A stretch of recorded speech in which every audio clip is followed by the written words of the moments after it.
안녕하세요. 인지심리학자 김경일입니다.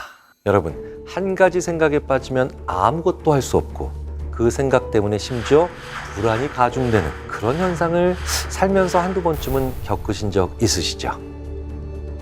그런데 실제로 우리 주변에 그런 불안을 겪는 분들이 점점 많아지고 있다고 합니다. 지난해 국민건강보험공단에서 건강보험 진료 데이터를 활용해서 한 가지 통계를 발표했죠. 바로 강박장애에 관한 통계입니다. 2015년부터 강박장애를 느끼고 그러면서 그 고통으로 병원을 찾으시는 분들이 꾸준히 늘고 있다는 겁니다. 무려 23% 이상으로 그 수가 늘어나고 있다고 합니다. 해마다 5% 이상씩 증가 추세를 보이고 있으니 지금은 강박장애로 병원을 찾는 분들의 수가 더 많아졌겠죠. 강박의 뜻은요, 어떤 생각이나 감정에 사로잡혀 심리적으로 심하게 압박을 느끼는 것이라고 보통 정의됩니다. 그러니까 병의 영역까지 가지 않으면서 강박으로 인해 고통받는 사람의 수는 더 많다는 거죠.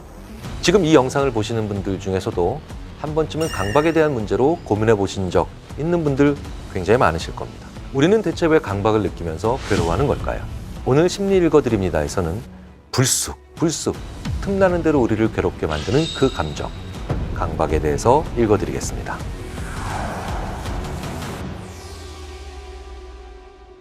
먼저 여러분께 꼭 강조드리고 싶은 게 하나 있습니다. 이 강박은요, 지능의 문제는 아니라고 봐야 합니다. 다만 내 인지적 방법의 문제라는 거죠. 강박이라고 하는 것이 기본적으로 나의 통제를 넘어서 자꾸 무언가 생각이 나는 걸 의미하잖아요. 그런데 이게 지능이 높다고 혹은 지적 수준이 높다고 혹은 좋다고 해서 이걸 안 할 수 있다는 건 결코 아니라는 겁니다. 그렇다면 우리는 어떨 때 강박을 느끼게 될까요? 우리가 원하는 게 없을 때. 인간은 원하는 게 생기면 빠른 속도로 그리고 굉장히 강하게 몰입을 하게 만들어진 그런 존재입니다. 그런데 원하는 게 없다. 그러면 뭔가 몰입할 수 있는 지향점도 없는 거죠. 그 지향점이 없으니 나의 통제를 벗어난 다른 무언가에 계속 생각을 뺏기기가 더 쉬워진다는 거예요. 그렇다면 내가 원하는 건 뭘까요?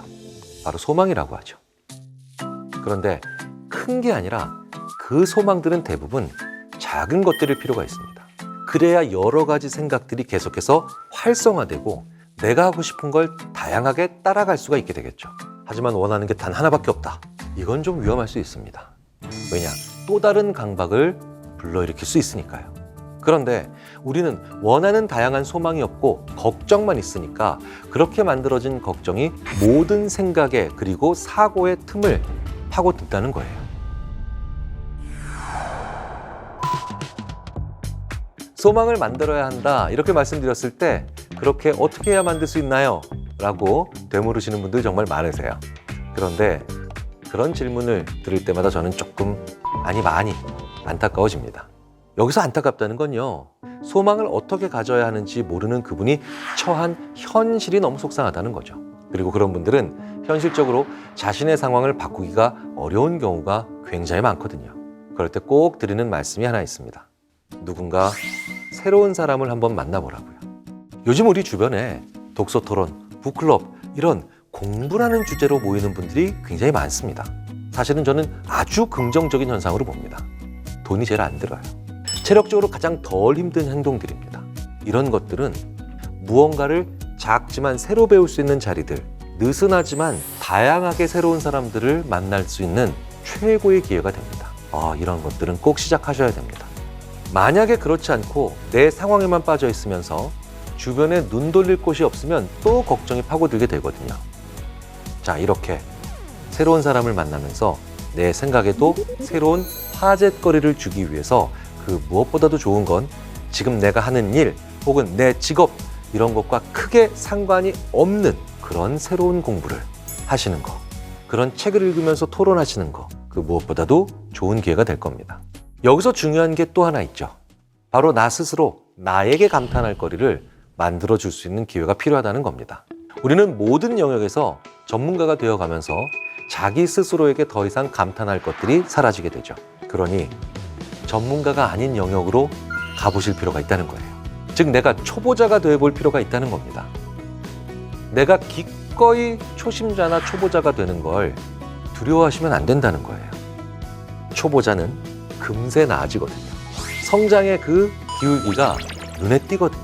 그래서 문화, 예술, 취미, 레저, 그리고 내가 하는 일과 직접 상관이 없는 그러한 분야에 대한 공부가 그래서 필요하다는 겁니다.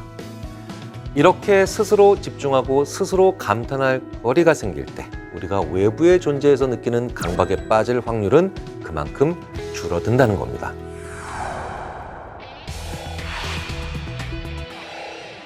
강박적인 것 때문에 괴로워하는 분들이 많이 보이는 특징적인 화법이 또 있습니다. 바로 대상이 나를 그렇게 만든다는 식의 화법이죠. 그런데 감정을 느끼는 건 나잖아요. 그런데 대체 왜 어떤 사람이, 어떤 상황이, 어떤 물건이 나를 그렇게 만든다는 표현을 하는 걸까요? 철저하게 자신의 감정이 주변에 혹은 맥락에 혹은 타자에 의해 끌려다니고 있기 때문입니다. 그래서 저는 강박증의 반대말은 주체성이다 라고 얘기하곤 하죠. 그러니까 신경 쓰는 것도 내가 신경 쓰는 거예요. 화나는 것도 내가 화나는 겁니다. 네가 나를 신경 쓰이게 해가 아니라 나는 너를 볼 때 신경이 쓰여. 같은 말인 것 같지만 분명히 내가 더 주체적이다라는 뜻입니다. 이렇게 나를 중심으로 한 언어, 그리고 느끼는 감정의 주체를 나로 만드는 언어를 하셔야만 상대방과 좀 더 많은 대화를 할 수 있게 됩니다. 너 때문이야. 이게 아니라 내 상태가 이래. 이렇게 말을 했을 때 상대방도 더 얘기하거나 도울 수 있는 여지를 가지게 된다는 거죠.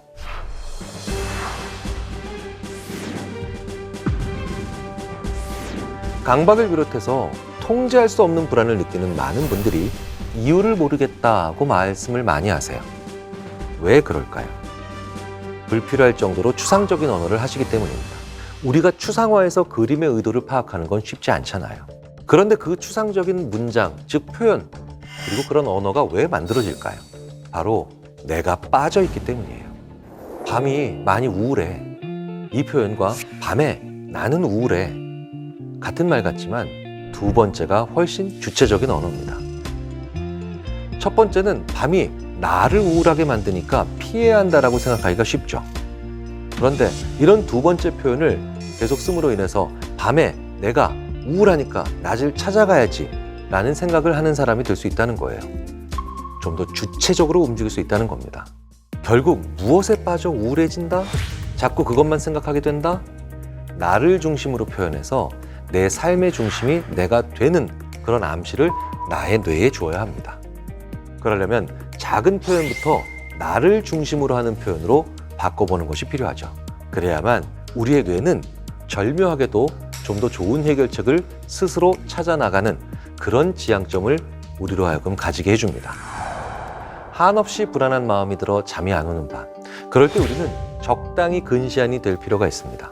대부분 이런 끝없는 불안은 10년 후, 20년 후에 망해가는 나, 아무것도 못하는 나를 상상하면서 계속해서 우리를 잠 못 들게 하거든요. 하지만 내일 할 일, 이번 주에 할 일, 이렇게 비교적 단기간에 걸친 해야 될 일들을 주무시기 전에 한번 일목요연하게 써보시는 건 어떨까요? 이런 단기 계획을 앞서면서 우리는 훨씬 더 앞으로의 미래에 대한 계속해서 해야 될 일들에 대한 구체적인 생각들을 가질 수 있거든요. 정말 많은 대학원생들이 입학하고 첫 학기에 첫 면담에서 저에게 하는 질문이 있습니다. 교수님, 저 불안해요. 2년 반 후에 석사학위 받고 졸업하면 원하는 직장에 들어갈 수 있을까요? 이렇게 많은 대학원생들이 2년 반 후를 불안해하죠. 그러면 저는 그때마다 이렇게 얘기해 줍니다. 네가 고민해야 될 건 다음 주의 과제다. 네가 고민해야 될 건 내일 발표야. 우리는 미래를 생각하기 때문에 인간입니다. 하지만 다양한 종류의 혹은 다양한 간격의 미래를 생각하기 때문에 더더욱 현명한 인간이죠. 막연히 먼 미래는 그냥 불안할 수밖에 없습니다.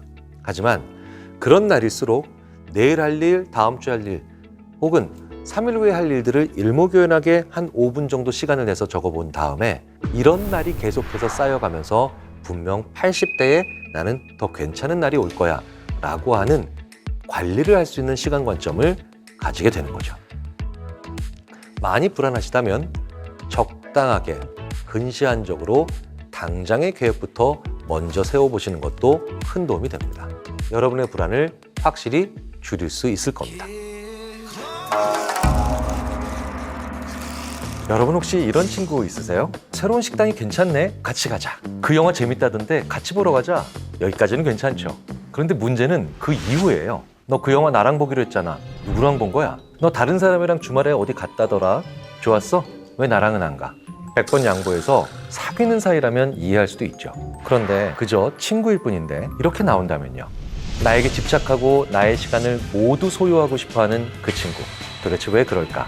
지금부터 그 알 수 없는 타인의 심리를 읽어드리겠습니다. 매번 나랑 모든 걸 같이 하고 싶어하고 내 모든 걸 알고 싶어하는 친구. 도대체 왜 그런 걸까요? 먼저 생각해봐야 하는 건 그 사람은 내가 정말 좋아서 그렇게 행동하는 것일 수도 있다는 점입니다. 좋아하는 사람이랑은 뭐든 같은 경험 혹은 같은 심정을 공유하고 싶잖아요. 그런데 그걸 표출하는 방법 혹은 표현하는 방법이 서툴러서 과하게 행동하는 경우도 있다는 거죠. 관심 있다는 것과 집착은 차이가 뭐라고 생각하세요? 그건 그걸 받는 상대방, 즉 나의 느낌입니다. 내가 불편하다고요? 내가 심하다고 느낀다고요? 그럼 그건 집착인 거죠. 나에 대한 관심의 시그널은 상대방이 보내지만 결론은 그걸 받는 내 입장에서 내려진다는 거예요. 자, 그런데요. 아주 위험한 건 좋아한다는 말을 방패로 자기 필요에 의해서 이런 행동을 하는 사람도 있다는 겁니다. 사실 한 친구하고만 친하게 지내고 싶고 독차지하고 싶어하는 이런 친구들이 초등학교, 중학교, 고등학교 다닐 때 꽤 있죠. 그때는 서로의 시간을 같이 공유할 요소들이나 상황이 정말 많으니까 그게 가능했고 그리고 어느 정도 용인될 수 있었던 거죠. 그런데 이제 훨씬 더 다양한 사람들을 만나야 되는 대학에 들어와서도 혹은 사회에 나가서도 그런 친구들이 있다는 겁니다. 그런 사람들은 감정적으로 친구를 사귄다라고 하는 그 범위가 굉장히 좁은 겁니다. 그러니까 나랑 다른 지역, 다른 동네, 다른 학교를 다니는 사람들하고는 내가 친구가 될 수 없다라고 생각하는 경향이 강하고요. 새로운 친구를 사귀기가 굉장히 어려울 거다라고 하는 가정을 기본적으로 하고 있는 거죠. 그래서 이런 사람들은 자라면서 해야 할 사회화가 조금 덜 됐다라고 볼 수가 있습니다. 사회에 나와서 만나는 경우에는 더 심하겠죠. 나는 친해지기 힘든 사람인데 나랑 마음이 맞고 친해질 존재를 찾잖아요. 그러니 그 사람에게 얼마나 더 큰 의미를 부여하겠습니까? 그런데 그런 사람들이 느끼기에 나의 친구가 다른 애랑 친해진다는 거는 나에게 주는 관심과 애정이 줄어드는 건데 우리의 관계가 손해를 본다고 생각한다는 거예요. 그리고 그 친구의 세상은 굉장히 작고 그래서 내가 그 친구 없이 큰 세상으로 간다면 회방 놓고 싶은 거죠. 그래서 이런 사람들은 그걸 합리화해서 사용하는 말이 있습니다. 나는 너를 너무 좋아해. 그런 친구가 우리 옆에 있을 때 우리는 보통 내가 좋아서 나에게 집착한다고 생각하잖아요. 그런데 어떤 경우에는 그게 정말 큰 착각일 수도 있다는 겁니다. 그 친구에게는 내가 like가 아니라 want의 대상일 뿐이라는 거예요.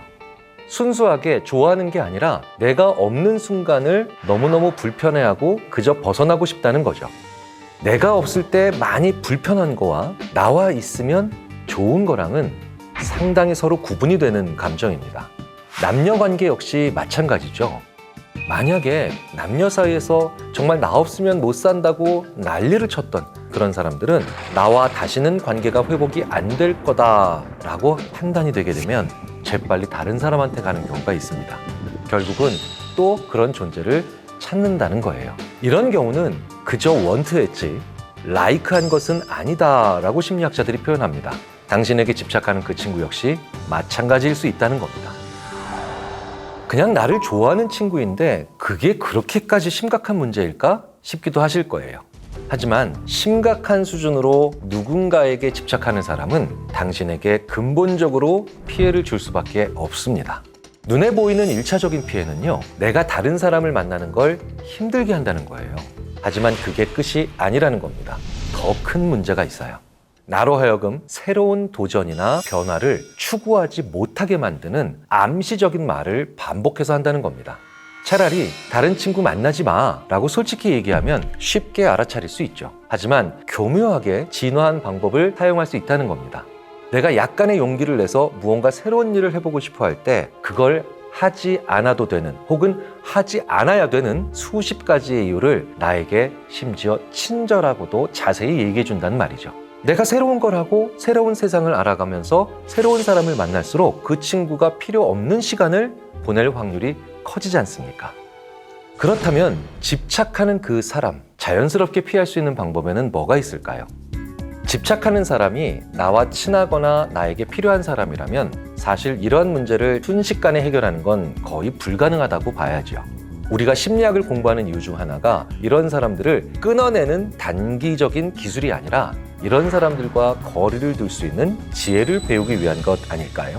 이런 사람들과 거리를 두는 가장 좋은 방법 중 하나는 시간, 돈, 사람, 이 셋 중에 하나를 확실하게 공유하지 않는 겁니다. 예를 들자면 내 친구가 돈이 나보다 좀 더 많습니다. 그러면서 그 친구가 나한테 집착을 해요. 그럴 때 내가 그 친구로부터 빠져나가지 못하는 이유 중 하나는 나에게 금전적으로 도움되는 일을 잘 해주기 때문입니다. 그러니까 시간, 돈, 사람, 전혀 공유하지 않는 것 하나가 있다면 참견할 방법이 없어진다는 거예요. 그 친구가 전혀 모르고 아예 상관없는 새로운 분야를 공부하는 것도 그래서 좋은 방법입니다. 사실 매번 모든 걸 알고 싶어하고 같이 하고 싶어하는 그 친구는 너와 내가 똑같다고 생각을 하는 경우가 많습니다. 그래서 그 사람한테 모든 죄를 덮어 씌우기 전에 나를 한번 돌아보실 필요가 있습니다. 그 친구한테는 없는 차별적 무언가가 나에게 있는지 없는지 말이죠. 사실 이런 집착의 대부분은요, 가족이 그러는 경우가 더 많습니다. 가장 오랜 시간을 함께 보내고 가장 많은 걸 서로 공유하기 때문에 집착하기 좋은 게 또 가족 관계죠. 그리고 가족이라면 더 위험하고 우려가 되는 게요, 애정이라고 하는 가족 간의 사랑으로 둔갑을 하기 때문에 나를 지치고 힘들게 하게 되는 거겠죠. 물론 가족 관계는 더 철저하게 애정이 기본이 되는 건 맞겠죠. 보통 가족 중 부모가 자식에게 집착하는 경우가 많은 걸로 우리는 알고 있습니다. 그리고 상당 부분 사실이죠. 그건 부모님이 나를 키우면서 애정을 줬기 때문입니다. 태어날 때부터 나를 보호했던 분이죠. 그런데 우리가 어떤 사람을 보호한다는 건요, 그것에 따르는 모든 손해를 감수해야 한다는 것을 의미합니다. 즉, 그 과정에서 포기한 것이 많기 때문에 결과적으로 집착하게 된다는 거예요. 처음에는 섭섭함으로 시작을 하지만 그게 쌓여서 결과적으로 집착이 된다는 겁니다. 자, 그렇다면 어떤 분들은 이렇게 생각하실 수도 있습니다. 그거는 부모님이 가지시는 보상심리 아닌가요? 글쎄요. 부모님의 감정을 이렇게 보상심리라고 단순하게 말하면 안 될 겁니다. 보상은 거래를 했다는 걸 의미합니다. 다른 걸 대체했을 때 가능하다는 거예요. 자식이 대체가 될까요? 안 되잖아요. 그렇기 때문에 부모님이 자식에게 집착한다는 건 그것 자체를 못난 감정으로 생각을 한다는 건 정말 해서는 안 될 생각이긴 분명합니다. 자, 그렇다고 해서 부모님이 나한테 집착을 한다는 걸 그대로 놔둘 수는 없죠. 그렇다면 어떻게 해야 할까요? 이럴 때는 부모님이 자기 자신의 자아를 존중하게 만들어줄 수 있는 무언가를 만들어주셔야 해요. 그게 엄마의 공부일 수도 있고 아빠의 취미나 문화 레저일 수도 있습니다. 그렇다고 여기서 너무 급한 마음에 엄마 혹은 아빠, 이제 다양한 사람을 좀 만나요 라고 하는 건 너무 먼 이야기죠. 그리고 이건 사실 부모님께 상처가 되는 얘기가 될 수도 있습니다. 부모님이 아주 이상한 분이 아니라면 좋아하는 무언가가 있을 거예요. 나를 키우기 위해 포기할 수밖에 없었던 것들이 있다는 거죠. 그래서 부모님과 많은 얘기를 하면서 나를 낳기 전의 이야기를 꼭 나눠보셔야 합니다. 그 과정에서 나를 낳아서 키워주시면서 좋아하시는 것 중에 무엇을 포기하셨는지를 한번 같이 알아내실 필요가 있어요. 그리고 그걸 같이 시작해 주시면 된다는 거예요. 그 활동을 같이 하는 순간까지는 내가 곁에 있어 드려야 합니다. 그리고 난 다음에 서서히 빠지는 거죠. 서서히 빠져드는 시점을 너무 급하게 생각하면서 이제 새로운 걸 배우세요, 새로운 사람을 만나세요 라고 한다는 건 마치 밥을 제대로 짓기 위해서 뜸을 들여야 하는데 그 뜸을 너무 빨리 뚜껑을 여는 것과 마찬가지의 실수를 저지르는 게 됩니다. 최종적으로 도달해야 될 지점은 나에 대한 집착을 버리시고 다양한 사람들을 만나면서 그들과 또 다른 사회생활을 하셔야 되는데 그 먼 목표까지의 징검다리들은 촘촘하게 존재한다는 거예요. 그러면 한번 고민을 해보시라는 겁니다. 그 징검다리들 중에 몇 개까지 내가 같이 함께 부모님의 손을 잡고 갈 것인지를요. 가족은 굉장히 가까운 사이이지만 그렇기 때문에 우리가 많은 고민을 안 하게 하는 그런 실수를 범할 수도 있는 사람들이기도 합니다. 시작을 도와드린다면 오직 나에게만 집중하시는 모습은 금세 사라질 수 있을 겁니다. 다변화되고 자원도 많아지고 이동성도 많아지는 사회에서는요, 모든 걸 서로 알고 함께하는 도원결의형 인간은 오히려 점점 더 불행해지고요. 이걸 알버트 앨리스와 같은 심리학자는 비합리적 신념으로 얘기하기까지도 합니다. 자신부터 다양한 사람을 만나는 것을 두려워하지 않고 느슨하지만 다양한 인간관계를 만들 필요가 있죠. 나에게 집착하는 친구가 나와 너는 같은 사람이야 라고 인식하지 않도록 해주는 게 중요하다는 겁니다. 안녕하세요. 인지심리학자 김경일입니다. 우리는 살면서 많은 스트레스를 경험하지요. 하지만 그 중에서 가장 큰 스트레스 부동의 1위는 인간관계죠. 그러다 보니까 이런 말씀하시는 분들이 정말 주위에 많이 계시더라고요. 교수님, 저는 저랑 똑같은 친구를 만나고 싶습니다. 저랑 생각이 완전 닮은 사람만 만나면 피곤한 일 없겠죠? 과연 정말 그럴까요? 이미 내 주변을 둘러보면 나랑 너무 닮은 유형의 친구들이 많지 않나요? 흔히 끼리끼리 논다고 하죠. 이미 저를 비롯한 많은 분들이 사실 끼리끼리 놀고 있잖아요. 그리고 내 주변에 나랑 비슷한 그런 사람들만 있을 때 오히려 위험할 수 있다는 점 알고 계신가요? 우리가 끼리끼리 놀면 위험한 이유, 정말 많이 다른 유형의 사람들도 만나야 하는 이유, 오늘 심리 읽어드립니다에서 공개해드리겠습니다.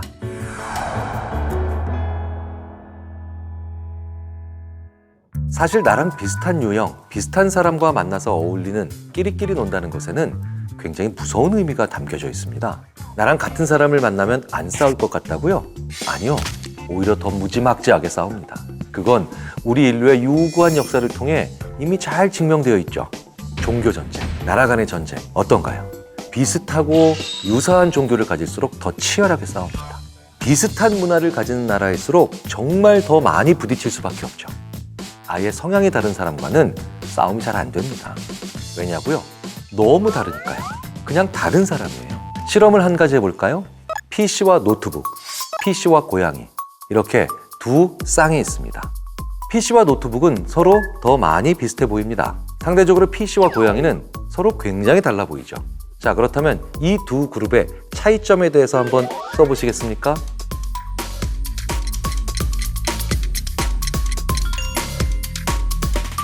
어떤 그룹에 대해서 더 많이 쓸 수 있을 것 같으신가요?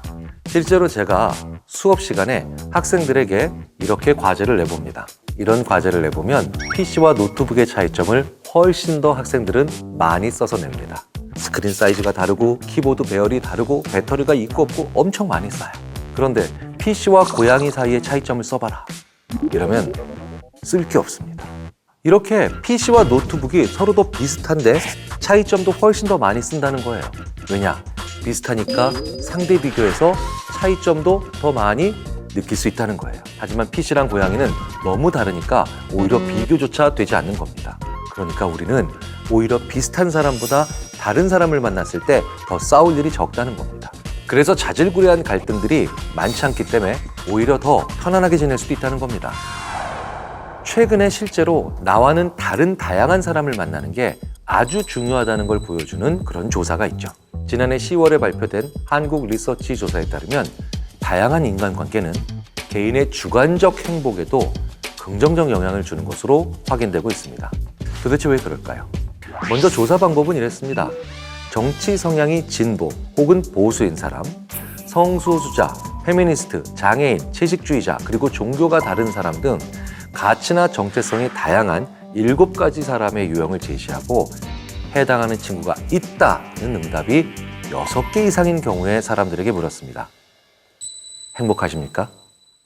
가치와 정체성이 다양한 사람들과 인간관계를 맺고 있는 사람들 중에서는 75%가 나는 행복하다고 답을 했습니다.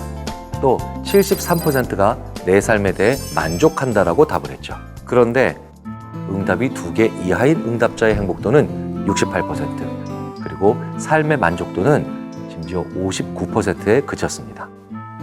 이 조사를 통해 우리가 알 수 있는 건 다양한 유형의 사람들과 관계를 맺는 사람의 행복도와 만족도가 더 높다는 겁니다. 여러분, IQ 너무나도 잘 알고 계시죠? EQ도 들어보신 적 있으실 거예요.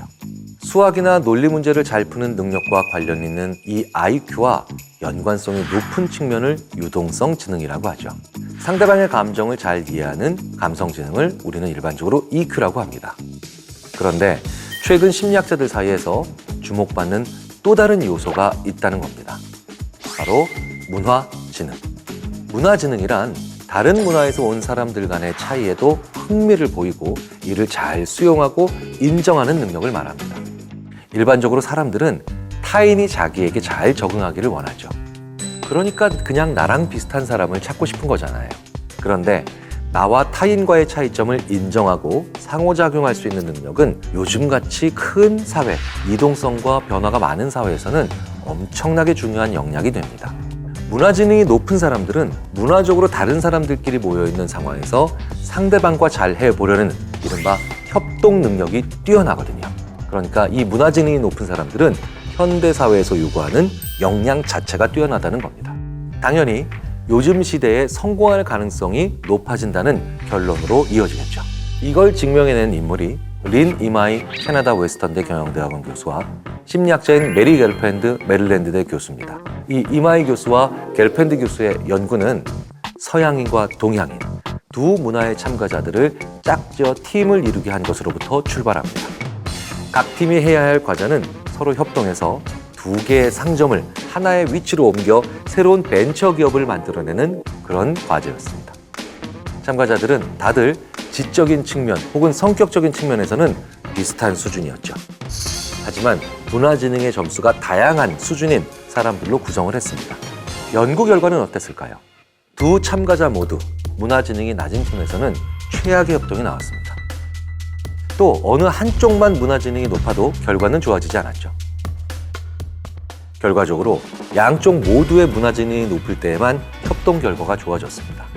더 중요한 건 이 두 사람의 개방성이나 우호성과 같은 다른 인성적 측면에 전혀 문제가 없고 차이가 없는 경우에도 이런 결과가 명백히 나왔다는 거예요. 즉, 협동이라고 하는 건 어느 한쪽의 문화지능만 높아서는 안 된다는 겁니다. 내가 전혀 몰랐던 걸 짚어줄 수 있는 건 결국 나랑 다른 사람입니다. 그러니까 그 사람들을 적으로 만들면 안 되죠. 왜냐하면 내가 공격당하거나 피해볼 가능성도 그만큼 높아지기 때문입니다. 그래서 느슨하지만 우호적인 관계를 다양한 사람들과 맺는다는 게 그 무엇보다도 중요합니다. 나랑 다르니까 안 맞아 라고 생각하면서 그저 배척하시지만 말고 나랑 다르니까 필요해, 억지로 친하게 지내야 되겠다라는 생각도 말고 적절히 느슨하게 적이 되지 않을 정도로 교류하는 건 매우 현명한 자세라는 겁니다. 나랑 다르기 때문에 다른 해결책을 가지고 있는 사람과 잘 지낸다는 건 그만큼 나의 생존율을 높이는 일이 되기도 하니까요. 그래서요, 우리 인간은 특이하게도 다른 어떤 동물들보다도 같은 부모 밑에서 나온 형제자매의 성향이 굉장히 다른 양상을 띠고 있습니다. 왜 그럴까요? 많지 않은 가족 구성원이기 때문에 똑같은 성향을 가진 그런 구성원만 존재한다면 문제 해결 능력이 당연히 떨어지겠죠. 우리 인간을 진화적 관점에서 봐도 우리는 나와 다른, 즉 다양한 사람을 만나는 게 반드시 필요한 존재라는 겁니다. 끼리끼리 놀면 위험한 점이 또 하나 있습니다. 바로 우리끼리 갈등이 생겼을 때 갈등 치유가 더 어렵다는 거예요. 끼리끼리만 놀았잖아요. 다 같은 사람들의 모임들이잖아요. 그런데 갈등이 생겼다? 그러면 갈 데가 없어지는 겁니다. 우리끼리의 모임을 건강하게 유지하기 위해서도 다른 유형의 다양한 사람들을 평상시에 문득문득 만나는 게 필요하다는 겁니다. 우리 인간은 그게 유리하도록 설계된 존재라는 겁니다. 그렇다면 우리가 새로운 사람과 가까워질 때 중요하게 생각해야 하는 건 뭘까요? 캐나다 캘거리 대학의 이기범 교수님께서 인간관계에 대한 진리를 결정 내려주셨습니다. 나와 성향이 같다, 다르다가 아니라 그 사람이 진실한가 아닌가를 봐야 한다는 거죠. 나한테 자기의 진짜 의도를 숨기지 않는 사람을 의미합니다. 그래야만 진짜 좋은 친구가 될 수 있다는 거예요. 나머지는 달라도 무방합니다. 누군가와 친해지고 싶다면 나의 의도를 솔직히 말씀하셔야 돼요. 그리고 나이가 들수록 그걸 솔직히 얘기하면서도 주책스럽지 않게 말할 수 있는 그런 사회적 품위가 필요하죠. 바로 그 점이 우리가 나이 들어가면서 가져야 할 최고의 사회적 능력이자 가장 중요한 능력이 아닐까 생각합니다. 안녕하세요. 인지심리학자 김경일입니다. 자, 오늘 살펴볼 논문은 여러분들께서 너무너무 관심 있어 하실 수밖에 없는 그런 분야에 관련된 논문입니다. 특히 이런 분들은 꼭 보셔야 돼요. 때때로 나는 내 결정이 옳았는지 심각한 고민을 하고 난다. 나를 지나치게 드러내는 것은 별로 좋은 일이 아니라고 생각할 때가 자주 있다. 해당되시나요?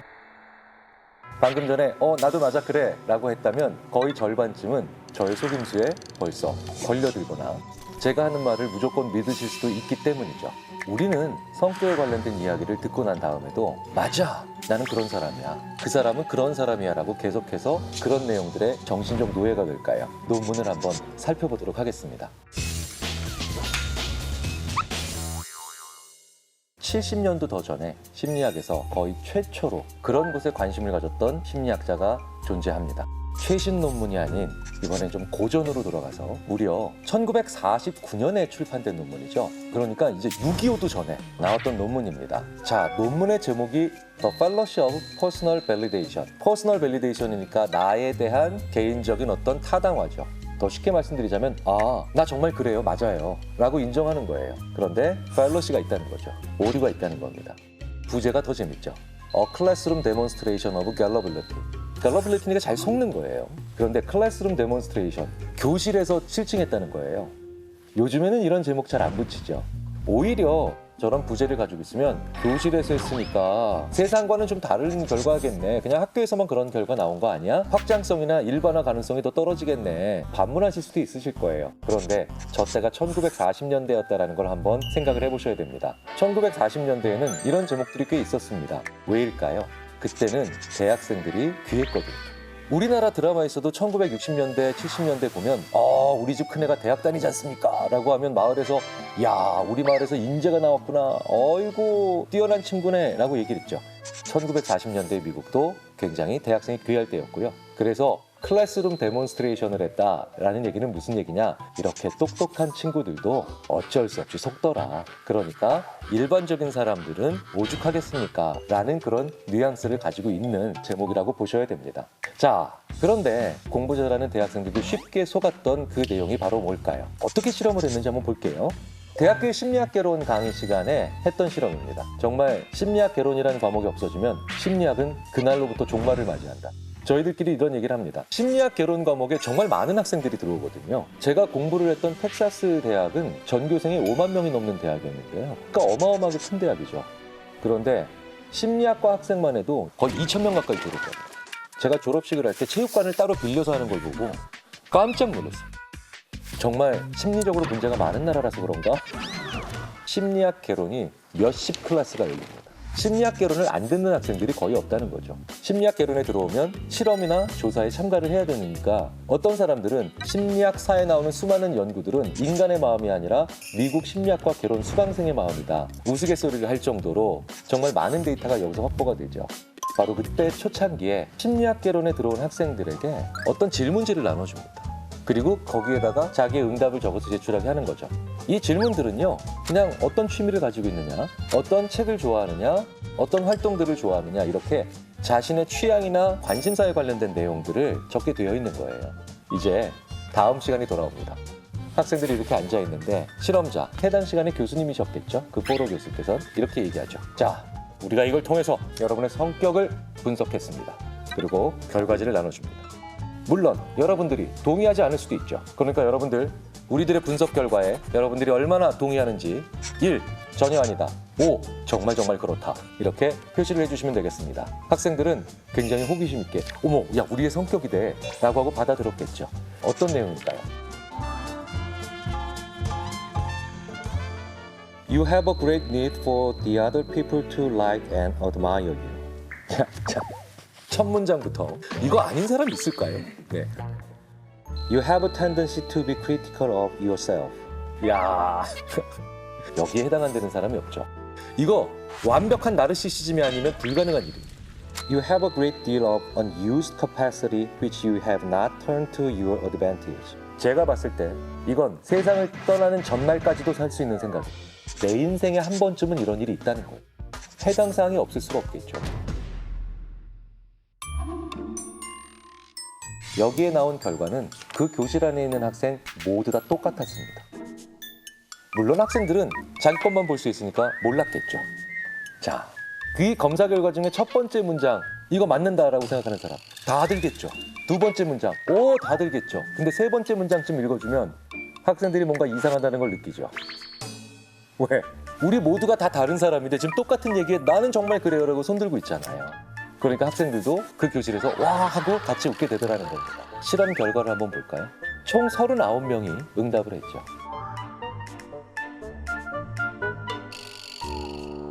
네버!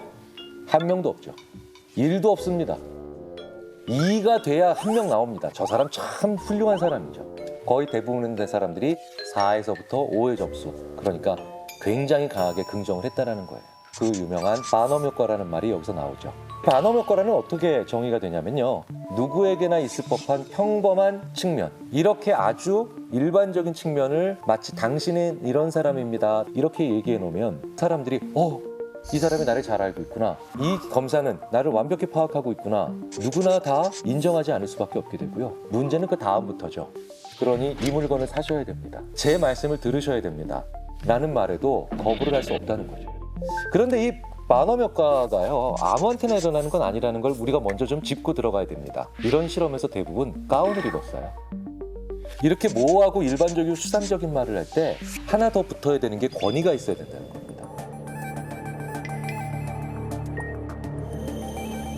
이런 얘기를 아무런 권위가 없는 지나가는 사람이 하면 뭐래? 라고 얘기하죠. 그런데 그 권위라고 하는 것이 잘못된 방향으로 흘러갈 때는 근거 없는 얘기에 그 권위로 인해서 톡 하고 넘어갈 수도 있다는 거죠. 이게 바로 무슨 얘기냐? 권위 있는 사람에게 과학적인 증명인 것처럼 위장돼서 우리가 속는 경우가 얼마든지 많다는 거고요. 머리가 좋은 대학생들도 예외가 아니라는 겁니다.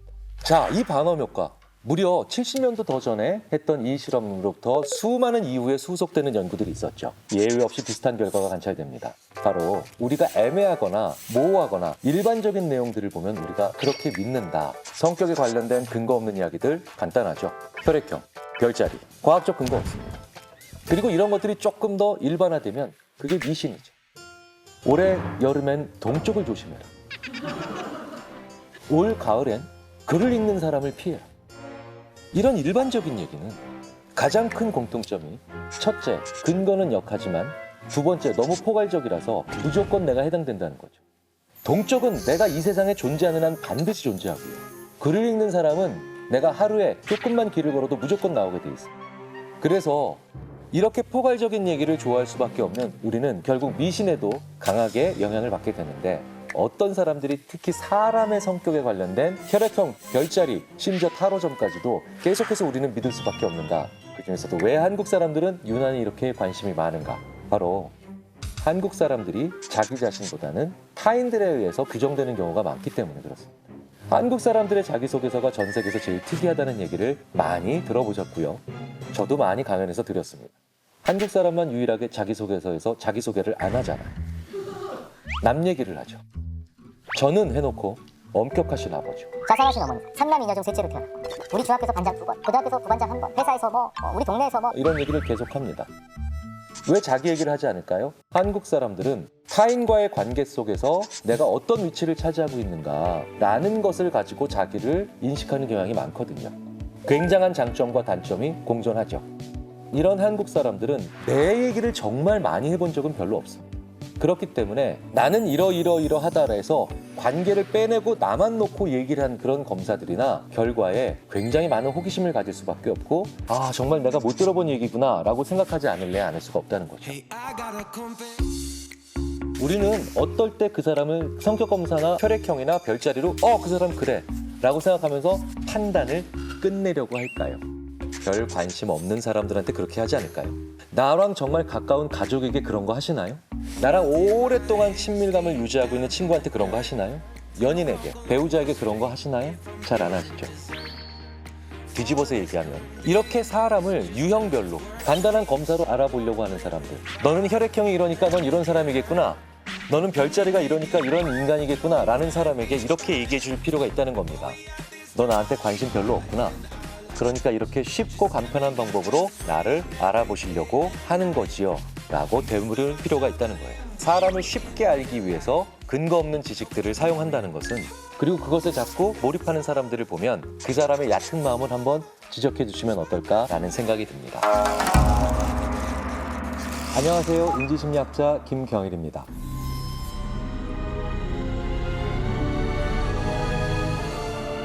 궁금한 게 뭔데? 우리 아들 공부 좀 하는데 서울대 갈 수 있겠죠? 그것보다 더 큰 경사가 있어.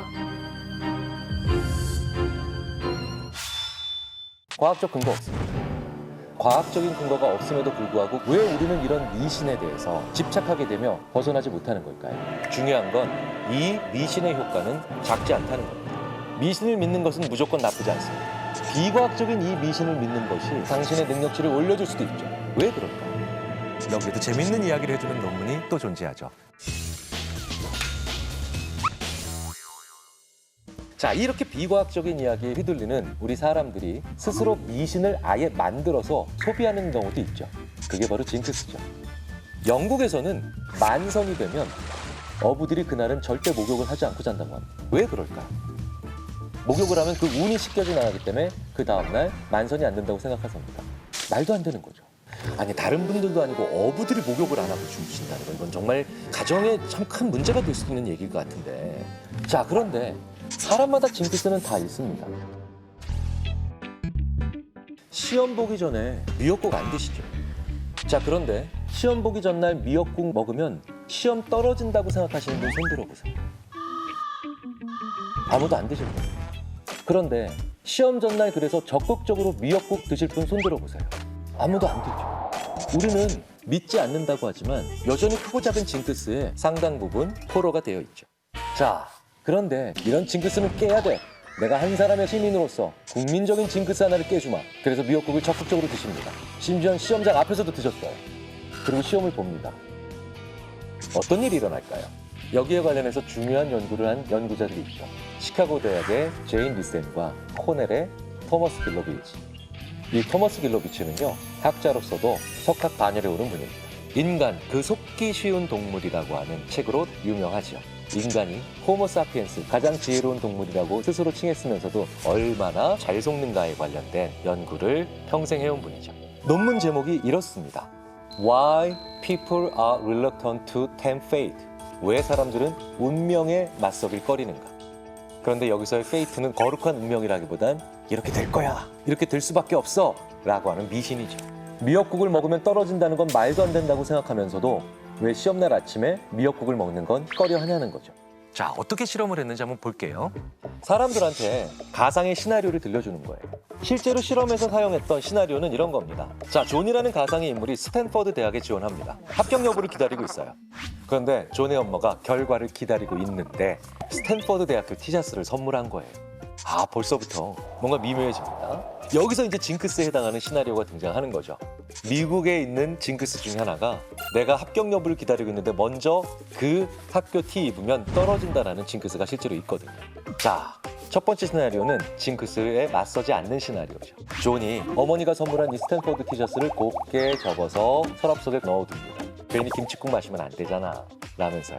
두 번째 시나리오는 당당하게 징크스에 맞선 시나리오. 엄마 마음이 있지? 엄마 정성이 있는데 바로 입는 거예요. 스탠퍼드 티셔츠를. 합격 여부가 아직 발표가 안 났는데.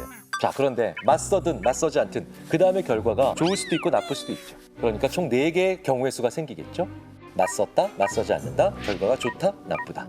참가자들은 결과에 대한 시나리오를 받겠죠. 존은 스탠퍼드에 떨어졌다 혹은 붙었다.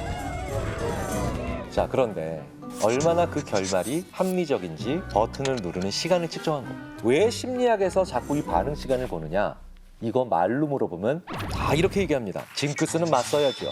그러니까 징크스에 맞섰는데 결과가 좋은 거 당연한 거고요. 징크스에 맞섰는데 결과가 나쁜 거 뭐 그럴 수도 있겠죠. 얼마든지 거짓말할 수 있잖아요.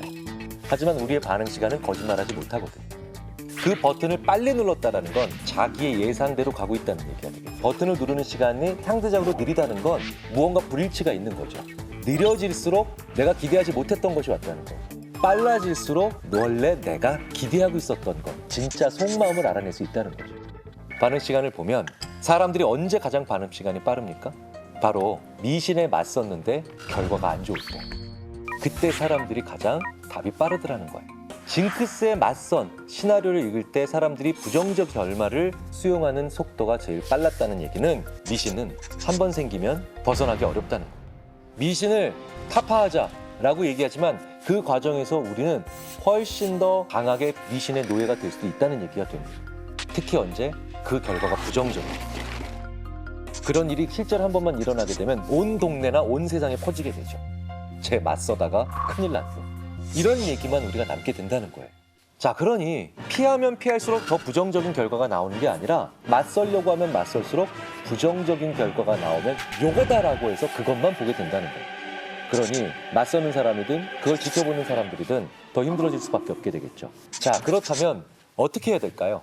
징크스는 도망가려고 하면 더 크게 다가옵니다.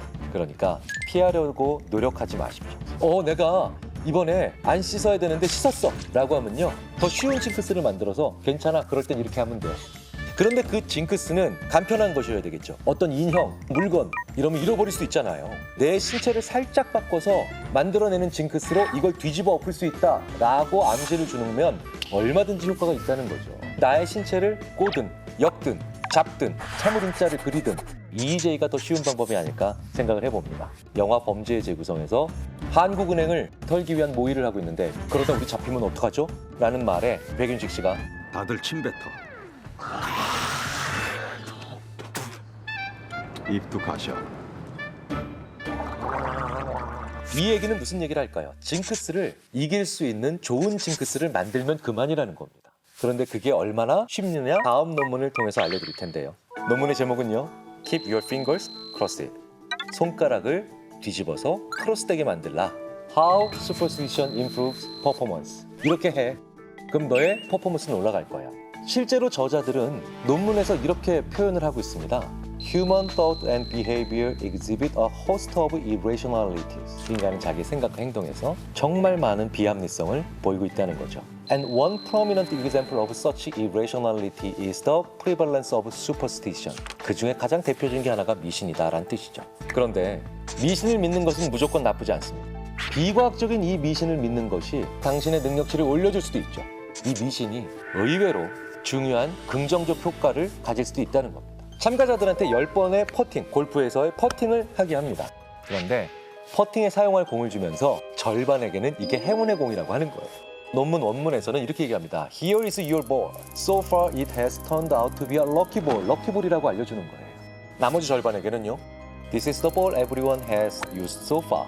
지금까지 거의 대부분의 사람들이 사용한 공이다. 럭키볼과 모든 사람들이 사용하는 공. 행운의 공과 그냥 일반적인 공이죠. 행운의 공을 받은 사람들은 정말 더 잘할까요? 10번 중 평균 6.42번 퍼팅에 성공한다는 거죠. 보통의 공을 받은 사람들은 10번 중 4.75번에 불과합니다. 거의 20%포인트 가까이 성공률이 높다라는 거예요. 당연히 통계적으로 유의미한 차이가 확실히 나죠. 이 얘기는 뭐냐? 미신적 생각이 어떤 일을 못하게 만들 수도 있지만 오히려 이 연구에서 얘기하는 것처럼 자기 효능감, 내가 럭키볼을 받았어. 그러니까 나도 더 잘 될 거야. 라고 하는 그런 자기 효능감을 증가시켜서 성과를 향상시키는 것이 얼마든지 가능하다는 것을 보여주는 실험 연구이기도 하죠. 나 더 잘할 수 있어 라고 하는 자기 효능감을 매개로 한다는 거죠. 너 럭키볼 받았어. 너는 럭키할 거야. 이렇게 작은 부적이나 상징물 하나를 받은 그런 집단은 실제로 나의 퍼포먼스, 성과가 좋아질 거고 더 중요한 건 목표치를 더 올려잡을 수 있는, 게다가 그걸 계속 하려고 하는, 즉 지속성을 부여하는 경향이 강하더라는 겁니다. 그러니 미신을 잘 쓴다면요, 더 끈기 있게 지속적으로 할 수 있다는 것을 보여주는 겁니다. 자, 말도 안 되는 앱을 하나 제가 만들었습니다. 저는 이걸 한번 개발해보고 싶은데 개발만 된다면 저는 전 세계에서 가장 많이 팔리는 환상적인 앱을 개발한 게 되겠죠. 이른바 공부의 신 앱입니다. 공부를 도와준다고? 아니요. 전혀 공부에 도움이 안 돼요. 그런데 놀라운 메시지를 문득문득 얘기해줍니다. 이 공부의 앱을 설치했습니다. 그런데 제가 공부를 한 2시간 열심히 했습니다. 스마트폰에서 알림창이 딱 와서 뜨니까 공부의 신 앱에서 온 알림인데요. 김경일, 너 100점까지 이제 32% 진척됐어. 그런가? 하면서 제가 공부 더 열심히 했습니다. 한 3시간 공부 더 열심히 했더니 100점까지 이제 42.8%로 향상. 너무 놀랍습니다. 그래서 더 공부를 열심히 해서 그 다음날까지 공부를 열심히 했더니 무려 62.6%로 향상됐다고 알려줍니다. 이야, 이거 너무 신난다. 동기부여가 되죠? 잠시 밖에 나가서 그런데 친구랑 놀다가 커피 한 잔 마시고 당구도 한 게임 치고 왔습니다. 돌아왔더니 이 공부의 신이 너 53.6%로 하강. 100점을 못 맞을 수가 없습니다. 무조건 다 맞게 돼요. 왜? 내가 지금 얼마나 했고 어디까지 왔는지의 모든 것들이 피드백이 오는 거잖아요. 그래서 38이었는데 이제 42로 갈 수 있어. 66이었는데 이거 하면 54로 떨어질 수 있어. 제대로 된 방향으로 가고 있다는 그 무언가가 필요한 것뿐이거든요. 하나만 더 볼까요? 부적을 하나 얻습니다. 부적을 하나 얻으면 내가 왜 얻겠습니까? 이미 나는 이 일을 열심히 하기 위해서 부적을 얻는 거죠. 제가 잘 아는 그쪽 분야에 계신 분 한 분은 어떤 분에게만 부적을 써주는지 아십니까? 열의를 보이는 분들에게만 부적을 써준다고 합니다. 부적을 써주면 이제 더 열심히 할 분들이거든요.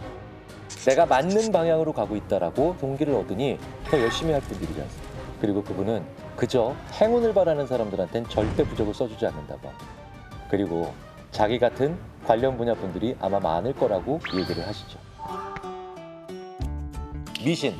이렇게 대혼란스러운 환경 속에서 무언가 느낌을 만들어내고 의지를 만들어내며 희망을 가지고 싶은 우리 인간들이 우리 스스로 만들어낸 창작품입니다.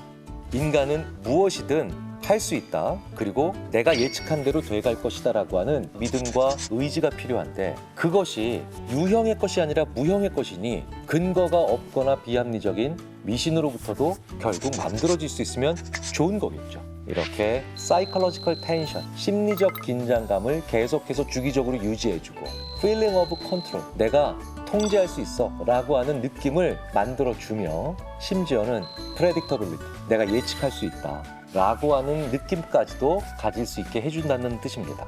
그러니까 미신이 반드시 부정적인 효과만 있는 게 아니라 잘만 이용하면 이렇게 긍정적인 효과를 유발시킬 수도 있다는 뜻이 됩니다. 미신은 때론 우리의 능력치를 올려주기도 합니다. 그러니 미신에 신경 쓰지 않는다는 게 불가능하시다면 이런 식으로 미신을 역이용하시는 것도 좋은 방법이 아닐까 싶어요.